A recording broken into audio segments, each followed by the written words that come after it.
Okay, so the situation we're talking about for this example is spinning the spinner 2 times. So let's do that once to remember what I'm talking about. So I spin the spinner.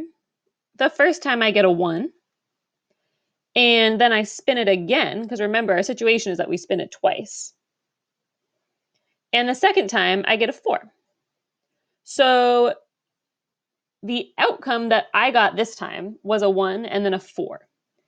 There are many other options I could have gotten, and all of them together are the sample space, all the possible outcomes of the situation of rolling the spinner twice.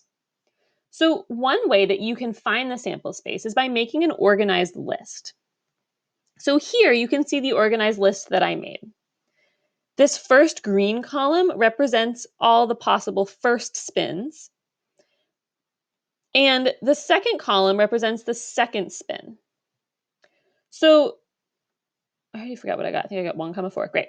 So the one that we got is this fourth one. We got a 1 and then we got a 4.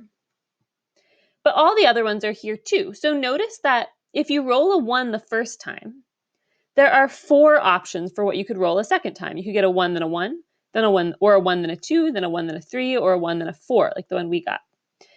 If you roll a 2 first, there are still 4 possible options for your second roll.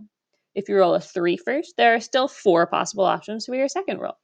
And if you, I keep saying roll, I mean spin. And if you spin a 4 first, there are 4 possible options for your second spin. So the lists, I think, are the easiest way to look at all the outcomes in your sample space. It's really easy here to see all of them. But sometimes it's hard to figure out how to organize them in a way that you don't miss any. So I like looking at this list example the best, but it's often like this is way easier to do after you've done a tree diagram or a table. It's hard to do this first. Um, but head back and try this for the dice example.